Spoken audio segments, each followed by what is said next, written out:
So, if you plan on being in southern Florida and have an interest in the Everglades, specifically the airboat tours, I have a few tips that you might find a little helpful, things that I couldn't really flesh out just from doing research before I showed up.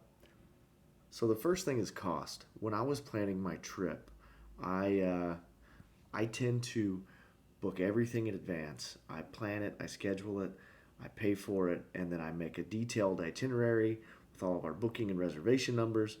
Anyway, so I was going to do the same thing at Captain Ron's airboat tours in Everglades City. On their website, they have a great website, and they have a calendar, and you can book multiple different things, but they didn't really have all of the options online that they actually give you in person. So online, I think the cheapest tour that you could book was a 4 hour tour, and it was $100 plus per person. So, not the most expensive thing in the world, but also not super cheap. Um, I held off on that was the only thing on this most recent trip that I held off on booking in advance, only because I wasn't entirely sure when we were going to show up to Everglades City, and I didn't want to book it for a time that conflicted with our travel plans because we were getting off of a cruise and I wasn't sure how long that process would take. So I did not book in advance. I decided to throw the dice at it and just show up. And I'm glad that I did because when I got there, they had multiple options. You could do a 1 hour, you could do the 4 hour, you could do the all day. And with the cheaper 1 hour tour, it was significantly less expensive. I think all in for me, my wife, and my two boys, we paid $200 for 1 hour versus the $400 for 3 or 4 hours, whatever it was.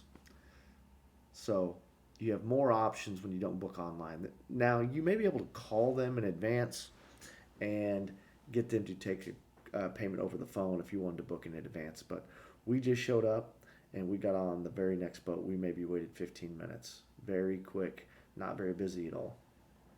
One other point to note on the cost, depending on where you stay, you might be able to save a little bit of money on your airboat tour. We stayed at Everglades Adventure Suites there in Everglades City, and there's really not that many options for places to stay. This is one we picked. Pretty nice. The suites are newly renovated, very spacious. I actually enjoyed it quite a bit. And when you stay with them, they offer a 10% discount at Captain.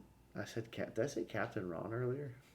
Captain Jack's, um, as well as Wooten's, and I think there's one other one. They're all affiliated. If I'm being honest, it really felt like all those airboat tour places were all under the same management, and they just have different business names. I could be wrong, but I just kind of got that vibe. So think about that. You may even call the hotel before you book it to see if they do offer those discounts because that did save us, $20 or so. So the next tip is on timing. I originally wanted the 3 or 4 hour tour. That's what I was going to pay for. I was fine with that. And then when we got there and we were able to just do the 1 hour and save a little bit of money, I realized that 1 hour really was plenty.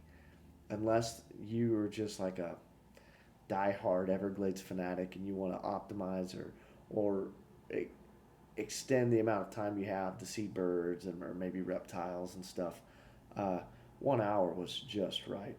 And the 4 hours, honestly, my kids probably would have gotten bored by the end of it. So I really liked 1 hour.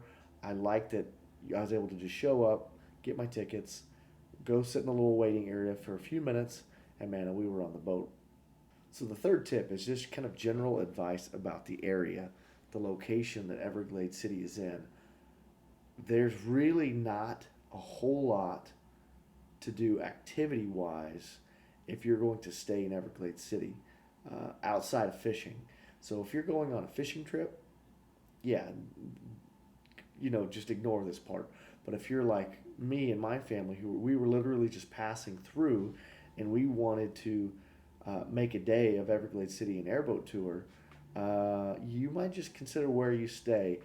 If I could do it again, I would have made the airboat tour a pit stop on my trip, and probably stayed somewhere else because there's really just not a whole lot going on.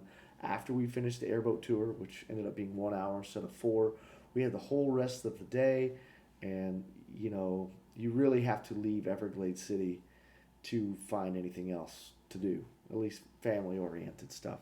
I will say that the Island Cafe there in town is actually quite good, not super expensive. Their pizzas were huge and delicious. I was very impressed by the pizza they had there. So if you like pizza, go to the Island Cafe for sure. And so now, kind of on to the review of the airboat ride itself. Man, it was incredible. We had a really good time. I enjoyed that way more than I expected I would. And I actually think it was probably one of the more fun things we did on our entire 10 days in Florida. And that includes going to two NFL football games, going on a cruise, jet skis in the Bahamas.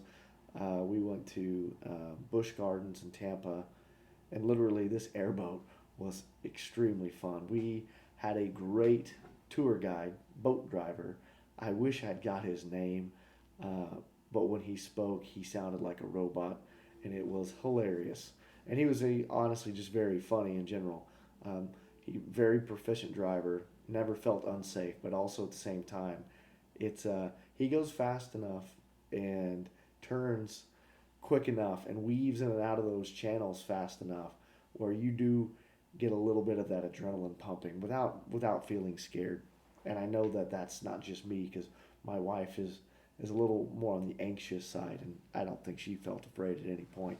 It felt very professionally conducted and done, not Wild West in it like I feel like you might get it some places. And while mentioning that, just so you know, on your way to Everglades City, depending on where you're coming from, we came from Miami. There are going to be dozens of airboat tours right on the side of the highway. I can't really speak to those. I saw tons of them, and they all look like they probably offer pretty similar experiences. But I can at least attest that Captain Jack's is a quality, safe, and well-run operation. The boat looked like it's in good shape. Um, we had a really fun time, and those guys know that.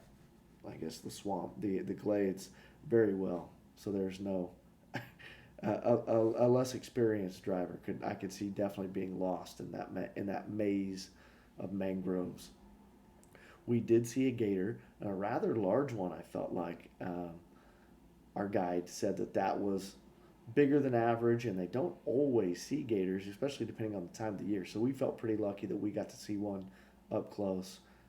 So yeah, that's what everyone wants to see, and we got lucky there.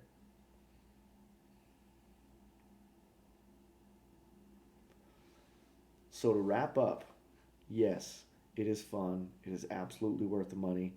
Everyone in the family gets something out of it to enjoy. So it's thrilling. It's not overly expensive. It doesn't take long, and it's something that you just can't do really like this anywhere else. So remember, don't necessarily feel compelled to book ahead.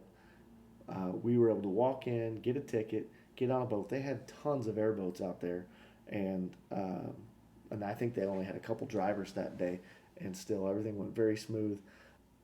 So run back through the tips.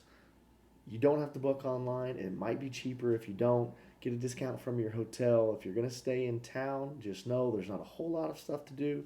Maybe do it passing through or plan something ahead of time. It is not an all-day deal.